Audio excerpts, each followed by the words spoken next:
تاج حیدر صاحب، آپ نے بڑی پارلیمان دیکھی ہیں، تو آج جس طرح کی شروعات ہوئی ہیں پہلے تو ہم یہ جاننا چاہتے ہیں آپ سے کہ یہ پارلیمان چل پائے گی، اپنے 5 سال پورے کرے گی، معاملات پرامن ہو جائیں گے، یا آپ کو بھی مولانا فضل الرحمان اور دیگر کی طرح خطرے کی گھنٹیاں بجتی ہوئی نظر آ رہی ہیں؟ نہیں، ہمیں اعتماد رکھنا چاہیے۔ دوسرے یہ کہ جذباتیت جو ہے اس کا وقفہ مختصر ہوتا ہے، صحیح، عقلیت جو ہے وہ پریویل کرتی ہے، وہ آگے تک جاتی ہے۔ اپنے دوستوں کو میں یہی مشورہ دوں گا کہ جو طاقت ہے وہ دلیل میں ہے، جو طاقت ہے وہ ڈسپلن میں ہے۔ یہ جو ایک بد نظمی ہے اس میں طاقت نہیں ہے۔ انسان تھک جاتا ہے بہت جلدی، لوگ بھی تھک جاتے ہیں کہ کب تک اس کو برداشت کریں۔ اور مجھے امید ہے، اور میں بہت سے ایسے دوستوں سے واقف ہوں کہ جو تحریک انصاف کے اندر ہیں اور جو بڑے سلجھے ہوئے لوگ ہیں۔ خود مجھے شاہ محمود قریشی صاحب کے ساتھ کوئی 30 سال میں نے کام کیا ہے، وہ بہت سلجھے ہوئے شخص ہیں۔ سیاست حل نکالنے کا نام ہے اور وہ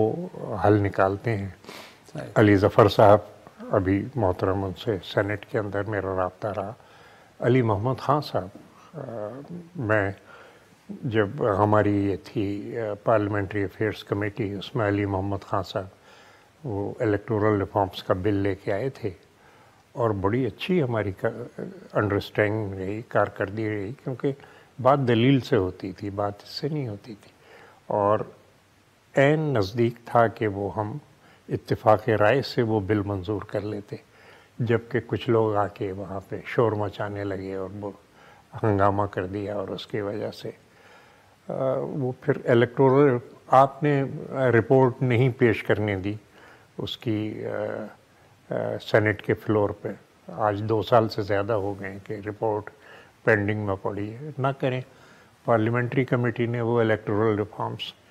اور پھر میں کہوں گا کہ پارلیمنٹری کمیٹی کے اندر محترم علی ظفر صاحب ہمارے ساتھ تھے، اور انہوں نے بڑے اچھے مشورے دیے، اور ان کا آرگومنٹ جو تھا وہ بہت وزنی تھا، اور ان کی بہت سی باتیں تسلیم کی گئی۔ لیکن میں تو تاج حیدر صاحب کے آرگومنٹ کو وزن دوں گا، لیکن دوسری طرف پیپلز پارٹی ہو یا نون لیگ کی قیادت اس جماعت کو تو فاسسٹ جماعت کے طور پہ گردانتی ہے، لیکن آپ تو فرما رہے ہیں کہ اس جماعت کے اندر بڑے کمال لوگ ہیں، کہ جو تدبر والے بھی ہیں، جو سنتے بھی ہیں، جن کا انپٹ بھی بڑا کمال کا ہے۔ بٹ اس کے ساتھ جڑا سوال، آج جو آپ کو جذبات اور احتجاج نظر آ رہا ہے، اس کی آپ کو جو گراؤنڈز ہیں وہ آپ کو لگ رہی ہیں کہ جینون ہیں، ٹھیک ہے؟ یہ مسئلہ تھا ہی نہیں۔ شاہ محمود صاحب وہ ایسے ہی ایئرپورٹ پہ کھڑے کھڑے ہماری بات ہوئی، اور یہ ہوا کہ جی یہ جو الیکشن کا مسئلہ ہے اس پہ مذاکرات کر لیے جائیں۔ میں نے ان سے عرض کیا کہ یہ میں اپنی قیادت کو کہہ دوں اگر یہ سنجیدہ بات ہے، کیونکہ ہمیں خطرہ یہ ہے کہ جو بانی ہے پی ٹی آئی کے وہ اس کو سبوٹاج کریں گے۔ اچھا، انہوں نے کہا جی نہیں، جو بھی کمیٹی فیصلہ کرے گی وہ فائنل ہوگا۔ ہم نے پی ڈی ایم کی دوسری جماعتوں کو آمادہ کیا مذاکرات پہ، مذاکرات شروع ہوئے، مذاکرات کامیاب ہوئے، اور شاہ محمود صاحب کو اعلان کرنا تھا مذاکرات کی کامیابی کا، اور ہر چند کے مذاکرات سے پہلے ہی عجیب عجیب مطالبات سامنے آنے لگے پی ٹی آئی کے بانی کی طرف سے کہ جی سندھ اسمبلی ختم کریں اور نیشنل اسمبلی ختم کریں، لیکن پھر بھی کمیٹی نے بات چیت کے ذریعے 3 دن کے اندر وہ مسائل جو تھے وہ ایک منزل تک پہنچائے، اور چیز طے ہو گئی۔ اعلان کرنا تھا اس وقت، پھر یہ ہوا کہ آپ ان کو منع کیا گیا، اور اعلان انہوں نے یہ کر دیا کہ مذاکرات ناکام ہوئے،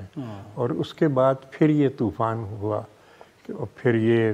تمام کہ ان سے اپنے جماعت کا نشان جو لے لیا گیا، انٹرا پارٹی الیکشن ختم کرا دیا، بہت سے اور بھی طریقہ کار ہم سے ہمارا نشان لیا گیا تھا۔ بی بی صاحبہ شہید سپریم کورٹ کے اندر گئی تھیں، اور سپریم کورٹ نے فیصلہ کیا کہ کسی جماعت سے نشان نہیں لیا جا سکتا۔ تو اس نشان لے جانے کے وقت ہم نے جو طریقہ کار اختیار کیا، اس میں ہماری جماعت کے ایک بہت بڑے وکیل شامل تھے جو اب ان کے ساتھ ہیں، وہ طریقہ بھی نہیں نکال سکے. ہاں اب جس جماعت کے ساتھ وہ مل گئے جی جی تو اس جماعت نے تو اپنی کوئی لسٹ ہی نہیں دی ہے ریزرو سیٹس کی. تو اب پتہ نہیں کس چیز پہ